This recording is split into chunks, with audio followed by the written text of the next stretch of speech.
안녕하십니까. 28장 갑신정을 면하고 열각의 대립 부분 수업을 시작해 보도록 하겠습니다. 드디어 여기까지만 하면 시험 범위까지 진도를 다 나가는 게 됩니다. 그동안 영상도 좀 많이 올렸는데요. 하여튼 오늘 마지막 이거 올릴 테니까요. 잘 보시고 시험에서 좋은 점수 가져가시면 여러분도 좋고 저도 좋겠죠. 한번 해봅시다. 개화파의 분화부터 볼게요. 사실 한국 사회에서 이렇게 하나의 세력이 갈라지는 사례는 굉장히 많죠, 그죠? 옛날에 신진사대부가 갈라지는 것도 그랬고요. 그 다음에 여러 가지 있었는데 그 개화파라는 세력 또한 갈라지게 됩니다. 일단은 조선이 개항을 하고 나서 80년대 개화 정책을 추진을 했잖아요. 근데 개화 정책을 추진하는 방향을 두고 이제 논의가 시작이 된 거예요. 조선 옆에 있는 나라들을 한번 찾아볼 건데 조선이 가운데 있고요. 왼쪽에 무슨 나라가 있어요? 청나라가 있죠. 그다음 오른쪽에는 일본이 있지 않습니까? 그러니까 조선 같은 경우에는 청나라와 일본의 사례를 둘 다 지켜봤을 거예요. 그래서 청나라처럼 근대화를 하는 방향과 일본처럼 근대화를 하는 방향을 두고 이제 갈라지게 되는 겁니다. 배경은 뭐 다 설명했어요. 이모군란 이후에 이 개화 정책을 어떤 방향으로 해야 되는가, 그리고 외교 정책 어느 나라 편에 서서 이제 정치를 하는 게 맞는가, 그 어느 나라 편을 들어야 되는가 문제인데요. 뭐 둘 중에 하나겠죠, 그죠? 그럼 밑으로 가봅시다. 역시 신진사대부 마냥 온건파랑 급진파로 분류를 하시면 돼요. 온건파는 어떤 느낌이에요? 그냥 개화를 뭐 서둘러 할 필요 있어. 그냥 이제 시대에 맞게끔 천천히 해나가면 되는 거지, 그런 느낌이고, 급진개화파는 뭘 천천히 할 거면 확실하게 화끈하게 해야지, 그런 느낌이라 보시면 돼요. 딱 봐도 청나라랑 일본 느낌 나죠, 그죠? 청나라는 양무운동을 통해서 자신들의 체제를 버리지 않고 기술만 받아들이는 좀 소극적인 근대화를 했고요. 일본은 메이지 유신이라 그래서 아예 나라 틀을 바꿔버렸잖아요. 그래서 양나라의 성향 자체도 청나라가 온건한 쪽이었고 일본이 되게 급진적으로 근대화를 진행했었잖아요. 이걸 따라갔다 보시면 돼요. 인물부터 봅시다. 온건개화파는 김윤식하고요, 김홍집, 이 두 사람이 주축이 됐어요. 김윤식은 앞에 나온 영선사로 청나라에 갔다 왔던 사람이고요. 김홍집은 나중감에 이제 국무총리까지 올라가는 분인데, 진짜 국무총리를 비유하는 거지 진짜 국무총리는 아니에요. 그 정도 급이었다고요. 하여튼 그런 분들이 계십니다. 그 다음 급진개화파는 똑같은 김씨인데요. 같은 본관은 아니고요. 김옥균, 이 양반이 대표적인 인물이에요. 그 다음에 박영효, 홍영식, 이런 사람들이 대표 인물입니다. 뭐 여러 명 외우기 헷갈리시면요, 온건개화파는 김홍식, 급진개화파는 김옥균, 한 명씩만 알아두셔도 상관없어요. 중심 모델 봅시다. 청나라에 뭐겠어요? 온건개화파는 청나라 쪽으로 간다 그랬죠? 청의 양무운동입니다. 그럼 급진개화파는 뭐겠어요? 일본 따라가니까 여기는 일본의 뭐예요? 메이지 유신이죠. 근데 사실 김홍집 같은 경우에는 일본을 갔다 왔음에도 온건개화파로 분류가 되죠, 그죠? 2차 수신사로 갔다 왔었잖아요. 건너뛰고요. 그럼 중심 사상은 뭐냐? 방향인데요. 중심 사상은 동도서기론입니다. 온건개화파가. 이게 뭐냐면 동방의 도란 뜻이에요. 그러니까 조선이 갖고 있던 기존의 그 틀 있죠? 질서 같은 거는 그대로 두되 서양의 기술만 갖고 옵시다. 양모운동이랑 똑같죠? 양모운동은 뭐였어요? 중체서용이었잖아요. 근데 우리나라는 동도서기로 이렇게 기하시면 돼요. 근데 급진개화파는 야, 동방의 도를 지킬 게 뭐가 있냐, 다 갈아엎어야지 라는 식으로 문명 개화론을 기반으로 합니다. 아예 그냥 싹 다 갈아엎어야 된다, 이런 느낌이에요. 그럼 이 두 파가 이제 대립을 하기 시작하는 거죠. 내려가서 이 일련의 내용들은 다 갑신정변의 내용들이에요. 여기 되게 많은데 한번 채워봅시다. 자, 갑신정변이 왜 터지게 됐냐? 이모군란이 1882년에 터졌잖아요, 그죠? 1882년에 터진 다음에 이모군란을 누가 진압했습니까? 청나라가 진압했잖아요. 그 다음에 청나라가 내정 간섭했었죠. 내용 뭐 있었어요? 마건상과 멜렌도르프 같은 외교 고문을 보내서 정치에 간섭했고, 또 조청성민 수륙무역장전 체결도 요구했었잖아요. 자, 그런데 이 청나라를 끌어들이게 누굽니까? 민씨 정권이었잖아요. 민씨 정권은 당연히 청나라의 친화적일 수밖에 없겠죠. 그래서 청나라가 간섭도 많이 하고 이 민씨 정권 자체도 친청적으로 정책을 펴다 보니까 개화 정책이 급진개화파가 보기엔 너무 느렸던 거예요. 너무 청나라 스타일로 가는 겁니다. 또 거기다 더해서 급진개화파가 뭔가 할 말을 잃는 사건이 벌어지는데요. 이 근대화라는 거, 개화라는 거 할 때 다 뭐가 필요해요? 돈이 필요하죠. 그러면 온건개화파나 급진개화파나 다 돈을 어떻게 마련하냐가 중요한 문제였을 거예요. 좀 교과서 내용을 끌어오자면요. 온건개화파는 어떻게 돈을 만들자고 했냐면 화폐를 찍어내자 그랬습니다. 당 오전이라는 화폐를 새로 만들면은 돈을 마련할 수 있다라고 했는데요. 급진개화파 같은 경우에는 뭔 소리야? 우리는 일본한테 돈을 빌려오면 돼라고 얘기합니다. 즉 나라한테 돈을 꼬우는 걸 차관이라 그래요. 어디로부터? 일본으로부터 차관을 도입해오면 된다라고 주장을 합니다. 그럼 이제 어떻게 돈을 마련하나를 보면 되겠죠. 급진개화파가 개혁을 위한 자금 마련을 위해서 일본으로부터 뭘 도입하려고 그래요? 차관을 도입하려고 그래요. 근데요, 일본이 돈을 안 빌려줍니다. 일본도 돈이 없다고 핑계를 대요. 정확히 말하면 당시 개화에 필요한 액수를 따져보니까 약 14만 원 정도가 필요했대요. 지금 14만 원 아니에요. 근데 일본이 차관으로 줄 수 있는 돈이 얼마였냐? 2만 원밖에 없었답니다. 야, 그러면은 12만 원은 어떻게 만들까요? 그래서 급진개화파 입지가 굉장히 흔들리게 돼버려요. 그러니까 온건개화파가 놀린 거지. 뭐 니네 돈 만들어 온다더니 못 해왔네 이러고 놀린 겁니다. 자, 그러고 나서 이제 급진개화파한테 기회가 더 한번 찾아오죠. 무슨 사건이 벌어지냐면 청나라하고 프랑스하고 맞짱을 뜨는 사건이 벌어집니다. 그걸 청푸전쟁이라고 하겠죠. 근데 사실 바로 터진 건 아니고요. 청푸전쟁이 터질 것 같으니까 청나라가 군대를 빼요. 조선에서 절반 정도를 뺍니다. 그럼 뭐예요? 급진개화파 입장에선 청나라 군대가 있으면 불리하잖아요. 근데 청나라 군대가 지들이 알아서 반으로 빠졌어요. 그러면은 뭔가 기회가 엿보이겠죠, 그죠? 거기다가 불을 지핀 사람이 일본의 공사였어요. 공사는 뭐냐면 지금으로 치면 대사예요. 영사 그런 사람인데 외교관 대표입니다. 일본 공사가 당시 누구였냐면 하나부사 요시토모라 사람이에요. 이 사람이 급진개화파한테 그래. 야, 청나라 군대 빠졌잖아. 우리가 도와줄게. 이렇게 얘기합니다. 즉 군사적으로 지원해 줄 테니 한바탕 해볼 테요? 이렇게 얘기를 한다는 얘기예요. 그럼 급진개화파 입장에서는 그걸 받아들일 수밖에 없겠죠. 그죠? 왜냐면 이미 1번과 2번을 보게 되면 급진개화파 입지가 약해져 있잖아요. 그래서 그거를 이제 다시 뒤집을 기회가 필요했을 텐데 마침 상황이 그렇게 됐다는 얘기입니다. 자, 그래서 급진개화파가 일본의 군사 지원의 약속을 받고 정배를 일으키기로 마음을 먹어요. 그래서 어느 날이 좋을까 고르다가 마침 우정총국이라는 기관이 오픈하는 행사가 있었어요. 이건 뒤에서 나오는데 우정총국은 지금의 우체국입니다. 이 우정총국을 여는 행사가 잡혀 있었는데요. 이때를 틈타서 급진개화파가 이 현장에서 정배를 일으켜요. 그래서 민씨 정권의 핵심 인물들을 다 살해해버리고요. 그리고 자신들의 정부인 개화당 정부를 수립을 합니다. 하루아침에 정권이 바뀐 거예요. 그러고 나서 이 개화당 정부가 뭘 얘기하냐면요. 교과서 자료를 좀 봅시다. 14개조 개혁정강, 줄임말로 14개조 정강이라는 걸 발표합니다. 내용은 이따 보고 그 빈칸 채울게요. 14개조 개혁정강을 발표합니다. 14개조 정강이라 써도 돼요. 개혁정강이라 써도 되고요. 자, 내용을 한번 보고 갈게요. 1번, 잡혀간 흥선대원군을 돌아오게 하고 청나라의 조공원의 허례를 폐지한다. 즉 이거는 뭐냐? 급진개화파는 공식적으로 청나라와 조선의 군신관계를 끊으려고 그런 거예요. 뭐 이해되시죠? 그 다음에 문벌을 폐지합니다. 그리고 인민평등권을 제정한다 라고 되어 있습니다. 능력에 따라 관리를 임명한다도 되어 있고요. 그 다음에 3번은 좀 중요해요. 지조법을 개혁해서 재정을 넉넉히 한다. 이 지조법이라는 게 뭐냐면 그러니까 조선이 조세 매기던 방법 있잖아요. 그거를 이제 개혁한다는 얘기입니다.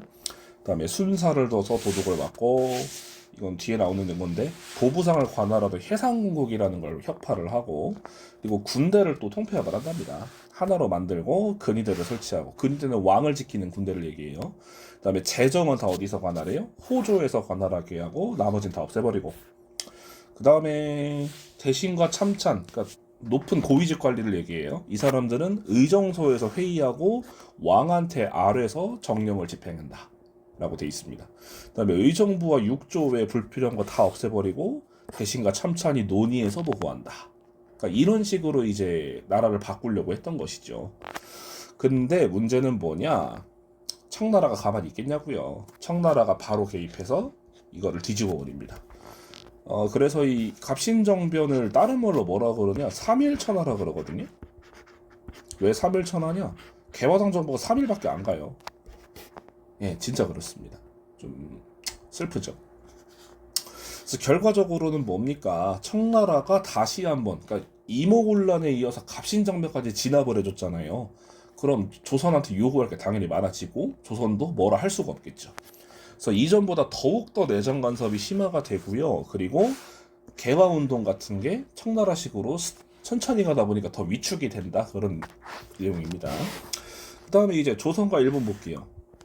근데 그 얘기를 좀 빼먹었네. 일본이 그때 도와준다 안 했어요? 근데 청나라 군대가 어떻게 바로 와서 지원을 할 수 있었냐?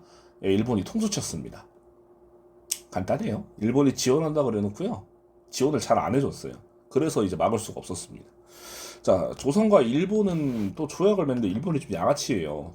도와준 것도 많이 없는데 자꾸 조선한테 뭘 요구합니다. 배상금 자꾸 내놓으라 그래요. 그거를 뭐라 그러냐? 한성조약이라고 부릅니다. 내용은 교과서에 있을 것인데요. 내용이 뭐예요? 좀 양아치입니다. 일본 공사관 이것 때문에 또 불탔어요. 그리고 일본이 사상자가 생기니까 갚어라고 말한 겁니다. 참 지들이 부추겨놓고 피해 보니까 돈은 다 받아가지고 그죠. 자, 근데 한성조약은 그렇게 중요한 건 아니고요. 진짜 중요한 거는 이거예요. 텐진조약.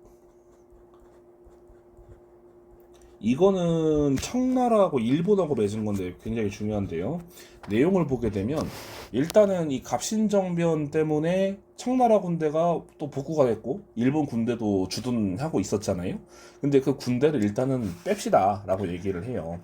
그 다음에 2번이 중요한데요.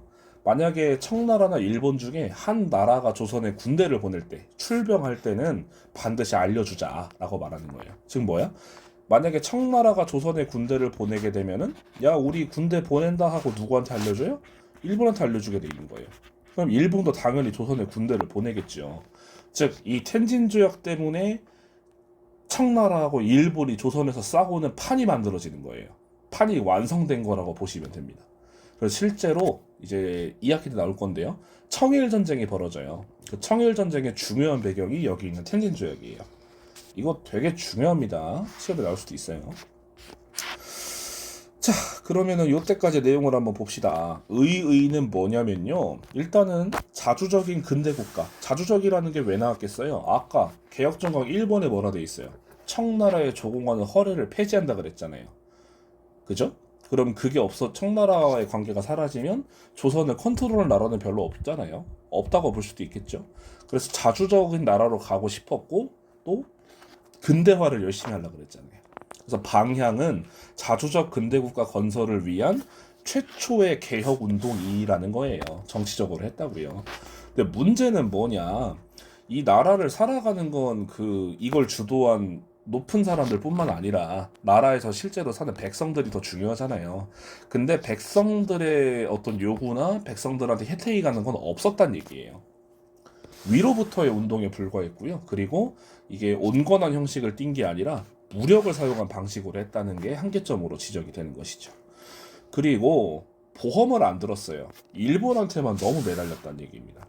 그러니까 일본이 발 빼니까 실패할 수밖에 없었던 것이죠. 자, 그리고 이 개혁에 소홀했어요. 뭐냐? 토지제도 개혁에 소홀했습니다. 사실 당시 조선 백성들은 이 땅과 관련된 문제를 해결하길 원했거든요. 지금도 정치 돌아가는 거 보세요. 그 경제가 위태위태하니까 어려우니까 우리 국민들이 뭐라 얘기합니까? 다 됐으니까 경제부터 좀 어떻게 좀 해줘라. 너무 먹고 살기 힘들다. 그런 얘기 하잖아요. 그러니까 조선 당시에는 토지제도 토지제도가 지금의 경제라고 보시면 돼요. 그러니까 당장 민생과 관련된 문제를 좀 해결했으면 좋았겠는데 그걸 해결을 못하니 백성들이 지지할 필요가 없다는 얘기죠. 예, 그렇게 됐습니다. 그러면 이거 일으킨 급진기아파 어떻게 됐냐? 다 일본으로 도망갑니다. 예, 일본으로 망명을 해요. 그 뒤에 나올 거지만 박영효라는 사람은 뒤에 가서 일본에서 다시 돌아와요. 돌아와서 정치에도 참여를 해서 이제 뒤에 가면 김홍집이랑 연립내각이라는 걸 만들기도 하고요. 김옥균 같은 경우에는 좀 비참한데 이 사람이 되게 젊었거든요. 젊었고 이 나이 때 고위급으로 올라갈 정도로 되게 명망 있는 사람이었어요. 똑똑한 사람이었고. 근데 어떻게 보면 조선 입장에서는 역적이잖아요. 반란 일으켰다 실패했으니까. 그래서 이 사람은 조선에 돌아가질 못해요. 일본에 머물면서 시리에 빠져서 맨날 술 퍼먹고 살다가 상하이로 가는 길에 홍종우라는 사람의 총에 맞아 죽습니다. 배에서. 그리고 홍종우라는 사람은 김옥균의 시신을 하얀색 페인트로 도배를 해서 조선으로 갖고 와요. 페인트를 왜 발랐냐? 시신이 썩는 걸 막으려고 그랬답니다. 그리고 와서 어떻게 됐냐? 김옥균은 그 시신의 머리를 잘라서 양화진에다가 효수했어요. 효수가 뭐냐면 죄인의 목을 잘라서 저작거리에 내거는 형벌이거든요. 진짜 그 대역죄인한테만 하는 형벌인데요. 사진을 좀 보여드릴까요? 좀 보시기 힘들 수도 있는데 보고 갑시다. 이렇게 지금 나올라나? 예. 이렇게 보이시나요? 이 김옥균 머리입니다. 그리고 여기 한자로 뭐라 써있냐? 대역부도 옥균이라 되어 있는데 대역부도가 뭐냐? 역적 중에 역적이란 뜻이에요. 나쁜 놈이란 뜻입니다. 그리고 옥균은 김옥균 이름이고. 그러니까 좀 아무리 능력이 좋고 하더라도요. 좀 이렇게 시대를 잘못 태어나면 이렇게 비참하게 끝나는 것도 좀 아이러니합니다. 자, 하여튼 갑신정변까지 잘 봤고요. 그 다음 오른쪽으로 갑시다. 이제 갑신정변 끝나고 나면요. 서약 열강들이 치고 들어와요. 자, 일단은 첫 번째는 거문도 사건이라는 게 벌어집니다. 자, 갑신정변 이후에 그 청나라가 너무 내정 가설 심하게 하잖아요. 그래서 좀 치졸한데요. 이 고종이란 인물을 좀 이해하시려면요. 이 당시를 이해하시려면 간에 붙었다 쓸개 붙었다 그래요. 그러니까 한 나라한테 붙어요. 근데 그 나라가 너무 힘이 세지거나 영역이 세지면 다른 나라를 끌어들여요. 그런 식으로 좀 외교를 했거든요. 그래서 고종은 청나라가 너무 세지니까 어떻게 하는 거예요? 러시아를 끌어들입니다. 그래서 러시아와 미략 몰래 조약을 맺으려고 그래요. 그러니까 러시아를 동맹으로 만들려고 그런 거죠. 근데 그게 뽀록이 납니다. 뽀록이 나서, 뽀록이라고 말씀은 안 되는데 들통이 나요. 들통이 나는데 이 러시아가 힘 키우는 걸 진짜 발작 버튼으로 갖고 있던 나라가 영국이에요. 그래서 영국이 그 먼 곳에 있는 조선 쪽으로 러시아가 남하한다고 하니까 밑으로 내려온다고 하니까 러시아 쟤 너무 안 되는데 발작 버튼 삐용삐용 해가지고 조선으로 군대를 보내요. 군대를 보내서 남해에 거문도라는 조그마한 섬이 있어요. 그 거문도를 불법으로 점령해버려요. 그리고 거기를 요새화해버립니다. 지금 뭐예요? 한반도 남부 남해 그리고 일본 건너가면 태평양이잖아요. 또 그 밑으로 내려가면 그 동남아시아도 나오고 그쪽으로 러시아가 진출하는 걸 막으려고 그랬다는 거예요. 근데 조선이 가만히 있겠냐고요. 영국이 갑자기 군대 보내서 섬을 먹었다는데 조선이 야 니네 뭐 하는 거야 하고 항의도 하고요. 그리고 청나라가 중간에서 좀 토닥토닥을 해줘요. 그래서 영국은 요새화한 지 2년 만에 군대를 빼고 갑니다. 좀 해프닝으로 끝나요. 거문도가 어디 있냐면요. 여기 있습니다. 여기. 이 점으로 찍은 것도 점이 더 크네요. 그죠? 그러니까 요 조만한 섬을 이제 영국이 점령을 했던 거예요. 자, 그 다음은 이제 요거는 좀 토막으로 들어간 내용인데 중립화론이라는 게 조선에서 대두가 돼요. 자, 중립이라는 게 무슨 의미입니까? 많이 쓰는 단어인데요. 중립은 뭐냐? 어느 편도 들지 않는 걸 중립이라 그러잖아요. 그러니까 지금 보면 조선은 청나라, 일본, 러시아, 영국, 미국 사이에 낑겨서 지금 피만 보고 있잖아요. 그러니까 열강들이 너무 조선을 가지고 이제 싸우다 보니까 조선은 이제 머리를 굴려보는 거죠. 야, 우리가 아무 편도 들지 않고 혼자 서 있는다 그러면 우리를 신경 안 쓰지 않을까? 이런 느낌으로 접근하는 거예요. 그래서 실제로 이런 이론을 여러 사람들이 제기를 해요. 독일에서 온 부영사였던, 이름이 좀 재밌습니다. 부들부들해요. 부들러란 사람이 중립화론을 먼저 제시를 했다고 돼 있고요. 그 다음에 육일준, 그냥 막 똑똑한 사람이라고 그랬죠. 육일준도 중립화론이라는 책을 씁니다. 그래서 조선이 중립국이 되면은 열강들의 침탈을 막을 수 있다 이렇게 주장을 해요. 근데 이거는 좀 잘 모르고 한 얘기입니다. 왜냐면요, 중립을 지키려면 뭐가 있어야 돼요? 힘이 있어야 되잖아요. 근데 조선은 그 힘이 없습니다. 그냥 조선은 야, 나 앞으로 아무 편도 안 들 거야 라고 해봤자 뭐 할 건데요. 청나라가 군대 보내서 협박질하면 청나라 편 들어야 되고, 일본이 군대 보내서 협박하면 일본 편 들어야 되는 건데, 그걸 막을 힘이 있어야 중립을 할 거 아니에요. 근데 조선은 그런 힘 자체가 없었고요. 그래서 이거는 약간 빛 좋은 개살구 그런 느낌으로 끝나버립니다. 실천이 불가능한 거였어요. 그 다음에 이제 그러니까 고종은요, 이 여러 일련들의 사건 이후에 그래, 개화 정책을 하긴 해야 되는데 다른 나라 간섭 안 받고 좀 우리가 스스로 해야 되겠다. 그 고종도 인식한 거죠. 조선은 힘이 너무 없구나. 그래서 우리가 좀 이렇게 힘을 키우는 방법이 없을까 생각을 하고 자주적으로 개화 정책을 추진을 합니다. 여기 내용 좀 어려워요. 잘 보세요. 자, 맨 처음은 내무부라는 기구를 둬요. 그 통리기무하무는 어떻게 됐냐? 통리기무하무는 좀 복잡해서 뺐는데요. 통리기무하무이 두 개로 갈라졌다가 합쳐졌다가 뭐 별 이상한 짓거리를 다 해요. 그러다 결국은 내무부란 데로 귀결이 됩니다. 그러니까 내무부는 전에 있던 통리기무하무 마냥 개화 정책을 총괄하는 곳이에요. 근데 개화 정책도 총괄하면서 나라의 모든 중요한 일을 다 다루는 곳으로 바뀌게 됩니다. 그렇게 설치가 된 거죠. 그래서 군사, 재정, 외교, 군국기무에 해당하는 중요한 일들을 담당을 하게 됐고요. 그리고 화폐를 찍어내는 곳을 전환국이라 그래요. 지금으로 치면 한국은행이죠. 조폐공사. 이 전환국하고요. 전운국은 뭐냐? 옛날엔 세금을 쌀로 걷었잖아요. 그리고 계좌이체가 없었잖아요. 그러면 세금을 걷어서 어디로 보내야 되겠어요? 수도로 보내야 되잖아요. 그 세금을 운반하는 관청이었습니다. 지금 뭐예요? 돈 관련된 거를 다 내무부가 관할하게끔 편성을 해놓은 것이죠. 그 다음에 방문국을 재건합니다. 방문국이라는 건 뭐냐면 이 내용이 좀 넣었으면 좋았겠는데, 방문국은 맨 처음에 누가 만든 거냐면 박영효가 만든 거예요. 박영효 아까 나왔었죠? 급진계야파.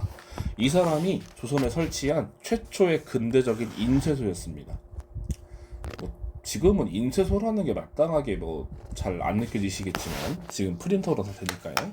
옛날에는 이제 인쇄를 전문적으로 하는 가게들이 많았는데, 이 당시 말하는 인쇄소는요, 주로 신문 같은 걸 찍어내는 걸 얘기해요. 여러분들 신문 잘 안 보시죠? 뭐 가끔 고기 구워 먹을 때나 밑에 까는 용으로 쓰지. 지금 인터넷으로 다 뉴스를 보는데 옛날에 신문이 언론의 그 유일한 수단이었잖아요. 하여튼 신문 찍어내는 곳이었어요. 자, 그래서 여기서 신문을 찍어냈는데 그 신문을 한성 순보라는 신문을 찍어냈었어요. 이거는 뭐냐? 순을 좀 주목하시면 되는데요. 순은 10일을 얘기해요. 즉 며칠에 한 번 나오는 신문이에요. 열흘에 한 번 나오는 신문이죠. 근데 그거를 간행을 하고 있었다가 갑신정변 터지고 나서 이게 폐지가 돼버려요. 폐지가 된 것을 고종이 다시 세운 겁니다. 세워서 이 신문을 개조를 해요. 야, 열흘에 한 번 찍어내면은 너무 길지 않냐? 그래서 좀 기간을 단축을 해요. 일주일로 줄입니다. 그래서 이름을 바꾸죠. 뭘로? 한성 주보로 바꿉니다. 이거 이 기간만 바뀐 거예요. 그다음에 교육도 합니다. 학교를 만드는데요. 최초의 공립학교를 하나 만들죠. 그게 뭐냐면 육영공원입니다. 근데 옛날에도 나라가 학교 만들지 않았어요? 이거는 근대식 학교예요. 우리 지금 학교에서 뭐 배워요? 국어, 수학, 영어, 과학 이런 거 배우잖아요. 그거는 원래 우리나라에 없던 학문이에요. 그렇게 구분을 안 해놨었다고요. 그건 어디 기준이냐? 서양 기준이에요. 예. 즉 서양식의 교육을 하던 학교를 처음 만든 겁니다. 나라가 만든 거죠. 자, 그래서 영어를 가르쳐야 될 거 아니에요. 그리고 근대적인 학문 같은 것도 조선 사람들 잘 모르니까. 그래서 외국인 강사를 데려오는데요. 미국에서 데려옵니다. 자, 그래서 근대적 학문인 외국어와 수학 같은 거를 주로 가르쳤다고 돼 있고요. 그 다음에 사관학교도 하나 만들어요. 연무공원이라는 걸 만들어서 군사 교관을 외국에서 또 불러와서 이제 하는데요. 이 연무공원은 언제 없어지냐? 이 연도가 이제 청일전쟁이거든요. 청일전쟁 시기에 연무공원의 문을 닫아버립니다. 토막으로 알고 계세요. 일단 외교 봅시다. 외교는요, 일단 지금 거분도 사건부터 했던 이유가 뭐냐면 청나라가 힘이 너무 세졌잖아요. 그죠? 왜? 계속 왜를 생각해야 돼요. 왜 맥락이 뭔가? 청나라가 뭐 진압해줬어요? 방금 봤던 갑신정변, 그리고 그 전에 이모곤란까지 진압을 해줬잖아요. 즉 조선을 두 번 위기에서 구해준 거나 마찬가지잖아요. 그래서 그 청나라가 너무 세지니까 어떤 행동을 한 거예요? 다른 나라를 끌어들인 거였잖아요. 그죠? 그랬다가 지금 사단이 난 거였고. 그래서 고종 입장이 돼 보면요, 다른 나라들을 좀 더 골고루 끌어들이면은 이제 다른 나라 끌어들인 나라가 너무 힘 많이 갖는 걸 막을 수 있지 않을까, 그렇게 생각했던 것 같아요. 그래서 일본과 미국에다가 조선의 공사관을 둬가지고 청나라의 압박으로부터 벗어나려고 노력을 했는데, 문제는 뭐예요? 청나라가 가만두겠냐고요. 청나라가 계속 간섭을 합니다. 그래서 결국은 잘 되진 않습니다. 그래서 시도했다는 게 중요한 거겠죠. 근데 이렇게 내용 보면은 잘한 내용들밖에 없는 것 같아 보이는데, 문제는 뭐냐? 이거 다 돈 들어가는 거잖아요. 그 정보고 학생들 학교 부시고 다시 짓는데 얼마 든지 아세요? 거의 100억 들었어요. 근데 학교를 부시고 다시 짓는 것도 지금 100억이 들어가는데, 옛날에 학교를 처음 만들래 봐요. 그리고 시설 같은 것도 이거 얼마나 돈이 많이 들겠어요. 그 막대한 비용을 어떻게 하냐? 세금을 올려요. 돈을 벌어요. 만들어야 되니까. 그럼 농민들은 당연히 정부 개화 정책에 반대할 수밖에 없죠. 또 민생이 더더욱 힘들어지는 거예요. 마지막 채워봅시다. 아까 사실 했어요. 방문국은 처음에 누가 만들었다? 박영효가 만들었는데, 처음에는 무슨 신문 만들었다 그랬어요? 한성? 무슨 보? 순보를 만들었다고요. 이 수는 며칠이다? 10이다. 열흘에 한 번 나오는 한성순보였는데, 이게 갑신정변 때문에 폐지가 됐다가 고종이 재건해서 다시 무슨 신문을 만들어요? 한성 주보로 바꾼다고요. 주는 뭡니까? 7일이죠. 근데 요즘은 신문이 매일 나오잖아요. 그건 뭐라 불러요? 일보라고 그러죠. 매일. 그래서 뭐 조선일보, 동아일보 그런 건 다 매일매일 나오는 신문이라서 일보라 부르는 거고요. 그리고 잘 모르시겠지만 신문이 나오는 그 시간대도 다르거든요. 주간 신문이 있고 석간 신문이 있어요. 토막 지식인데, 주간 신문의 주는 이제 아침이에요. 그러니까 아침 새벽에 만드는 신문이 주간 신문이고요. 석간 신문은 저녁입니다. 이거 뉴스로 생각하면 돼요. 9시 뉴스 보세요. 잘 안 보시죠? 아침 9시 뉴스가 있고 저녁 9시 뉴스가 있잖아요. 그 지금 뉴스랑 신문이랑 똑같은 거예요. 아침에 하는 뉴스냐 저녁에 하는 뉴스냐, 그 차이처럼 신문도 주간 신문, 석간 신문이 있다 정도 아시면 되겠습니다. 자, 여기까지 내용을 좀 다 봤는데요. 내용도 굉장히 많고 복잡한 그런 내용들이었습니다. 사실 2학기 때 일제강점기 나오는 게 더 어렵긴 하거든요. 그래도 시험 범위까지 진도를 다 한번 맞춰봤고요. 영상을 좀 찍어 보면서 느낀 건데 힘드네요. 같은 수업을 3번을 더 해야 되는데. 예. 그래도 뭐 미리 예행 연습한다 생각하고 찍어봤는데 잘 됐나 모르겠는데요. 하여튼 공부 열심히 해보시고요. 모르는 내용들은 이 영상을 통해서 복습 좀 하시고 제발 점수를 좀 올려주셨으면 좋겠습니다. 뭐 고등학교라 어차피 상대평가잖아요. 등수제라서 뭐 점수가 크게 영향이 없을 수도 있는데 만족도가 다르잖아요. 50점 맞고 1등급 하는 것보다 100점 맞고 1등급 하는 게 나으니까요. 그리고 저는 문제를 쉽게 내는 편이거든요. 그러니까 제발 좀 공부 좀 하시고 점수를 좀 잘 받아가셨으면 좋겠습니다. 그럼 남은 시험 기간 열심히 공부하시고 힘내시고요. 여기서 마무리하도록 하겠습니다.